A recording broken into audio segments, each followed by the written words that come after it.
Welcome back to Inside Eastern Utah. I am your host, Scotty Draper, and we are here with Carbon County Commissioner Jake Mellor. We were talking in the previous segment about opportunity zones, what they are, what they mean for Carbon County, and we're going to go a little bit more into that, speaking about a training about opportunity zones to kind of inform the public and the taxing entities here in the area and more about it. So thank you, Jake, for spending some more time with us.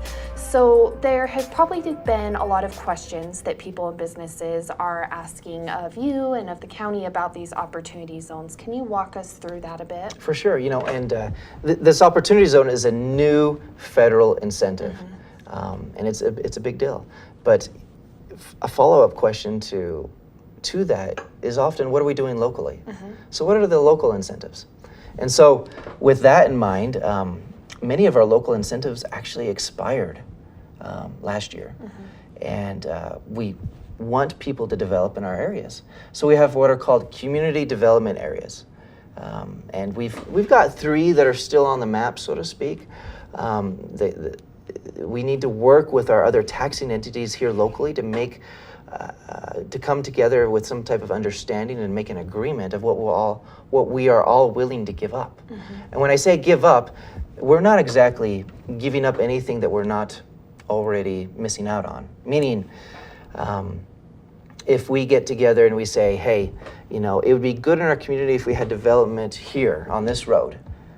And so then the Water Conservancy District, Pry-wide, the city, and the county, and anybody else that might be, the school district, the school board, all of the taxing entities need to come to an agreement saying, hey, this land or this street or this project that we want to have happen, right now we're not getting a lot of taxes from it because it's not developed.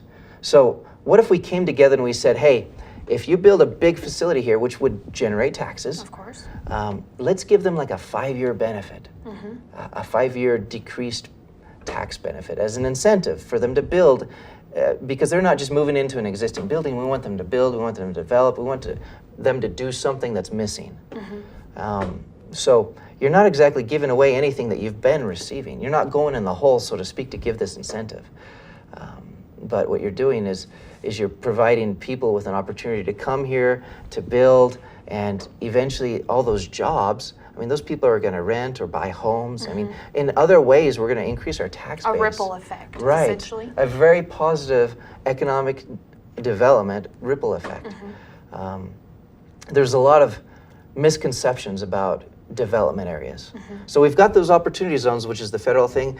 Locally, we should be putting together various development areas for specific goals of what we want developed and how we want it developed in different areas of our county, based on some type of county-wide plan. Now, we do have a county planner, and some of the cities have city administrators or city planners. Everybody has a planning and zoning council or committee. And a lot of these people need to be consulted with. What parts of our city do we want developed? What parts of the county, the unincorporated areas, do we want developed? What type of development would be most appropriate? You don't necessarily, it's just the same planning and zoning conversation. Do you want a smoke shop right next to an elementary school? Not necessarily. So you need to think things through and plan it appropriately and provide incentives that will bring the right type of business to your area. Now, to understand what are the best practices of putting these together, I have requested that the Salt Lake County Economic Development Director, who manages 92 active community development areas, come down and present to us, as well as a member of the Utah Association of Counties. Her name is Brandy Grace, and she's kind of like the COO of UAC, so to speak. So between the two of them, they're going to come down and tell us what other people do, why they do it, and how we can do it and be successful at it. They're going to share with us some expectations, because a lot of disappointment comes from unmet expectations. And so if we put together a community development area, does that mean that day one we're going to have companies interested in it? That'd be nice. Yeah. But on average, he's going to go through different scenarios, but he's going to tell us things like, on average, a community development area will be set up for 5 years before it's utilized. And then just because it's utilized, you don't set up a community development area just for one business. It may be a wide expanse of ground or an entire street. He mentions that a community development area is typically active for 21 years before it is completely fulfilled. Meaning your end goal of getting the whole street developed or getting, you know, a series of manufacturing companies or whatever usually takes about 21 years. So it's a long, probably well thought out process by the end of it. And that's what we need to do as a community. We need to get our community leaders together and kind of talk about what type of plan do we currently have or should we have, and what adjustments do we need to make to that plan for Carbon County for the next 10, 15, 20, 30, 50 years. Some of the cities are already talking about a 50-year plan. And so for other reasons, but in conjunction with that, we can help accelerate the process by implementing some of these community development zones within their area. And the important part is that all the taxing entities are on board, that they can agree to a baseline incentive and then have some flexibility. So if you're hoping for a company that had maybe 20 employees, but there's a company that has 120, and they're above average wage paying jobs, and there's going to be capital infrastructure. So now, you know, you shot for the moon and you went farther and you hit the stars. You got something better, but they're wanting perhaps a little bit better benefits. So that you've got in your baseline 5 years of benefit, but then all your taxing entities can meet again and say, hey, you know what, we're going to give them a 7 or 8 year benefit because what they're doing for our community is going to have a bigger splash, a bigger impact, a bigger ripple effect. Yes. And so we can do that. We can set these up flexibly. A lot of people just don't know how, and there's a lot of misconceptions about community development areas. There are ways that communities have done it wrong. We don't want to do it that way. And that's what this training is for. That's what this training training is for. Everyone on for. the same page, show what works. And who's all going to be involved in this training? What entities? So there have been personal invitations sent out to every member of every board that is considered a taxing entity within our county. So that's the cities, it's Prywide, it's the school district, it's the Water Conservancy District, you know, and anybody else that might be considered a taxing entity, because in essence, you're promising to delay receipt of some of those taxes so that they can go towards the capital infrastructure, go towards different types of benefits.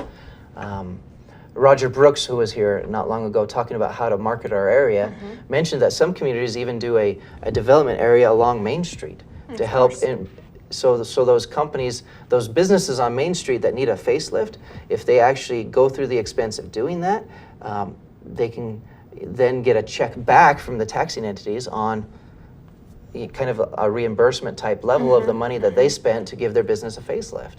So it's these types of incentives that we can do to encourage our community to abide by other advice we're receiving from people like Roger Brooks. Of course.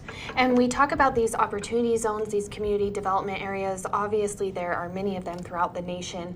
What do we do in Carbon County to make ours stand apart?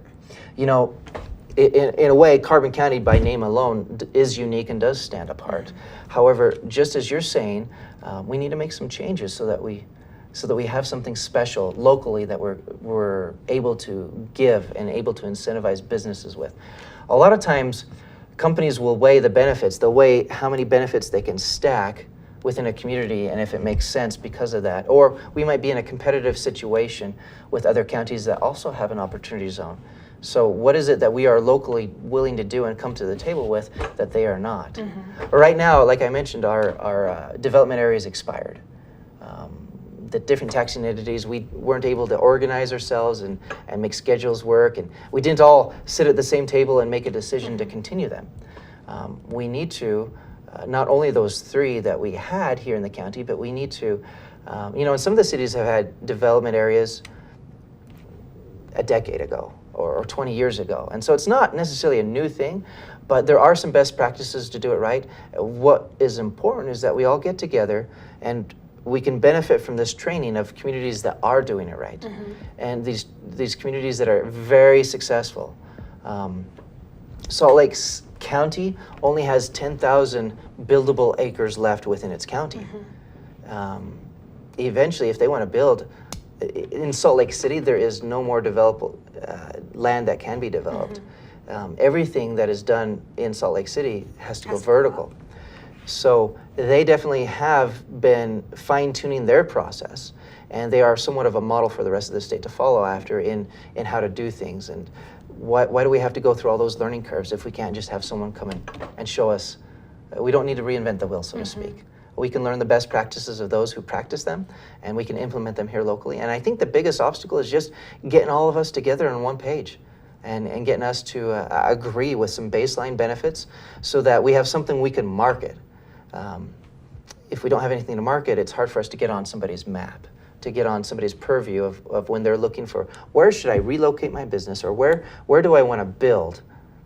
You know, if we're not on their map, we're not even an option. Of course. And obviously these taxing entities, government officials, everyone like that is very important and crucial to this. But is there anything that community members can do to further this effort, regardless of if they're investors, just the everyday person? The everyday person, just be involved. In fact, I think you could reach out to your school board member or to your city council person and ask them about local incentives and what they're thinking about, what discussions they're having. Give your county commissioner a call, you know, or you know, just be involved and help your leaders be involved, because we do what our constituents ask us to do, and I think if we as just common citizens ask the right questions, then obviously our leaders will do the right thing. Great. Now, before we let you go, is there anything we haven't touched on that you want people to know about this? You know, it's exciting. This is a training. I think it's the first of many discussions that we're going to have about community development areas, what we can do locally. And I think ongoing throughout the rest of the year and into next year, there will be a lot of discussions about the future of Carbon County. And let's not do it by accident, but let's make it intentional. Of course. Well, thank you for joining us today, Jake, and walking us through it. And if you want to know more or voice your opinion, give your government officials a call. Reach out to these taxing entities because they want to hear your voice and hear what the residents think about all this. So thank you. Thanks, Jake. And thank you for joining another episode of Inside Eastern Utah. Stay tuned. More of your favorite programming is coming up next on ETV Channel 10.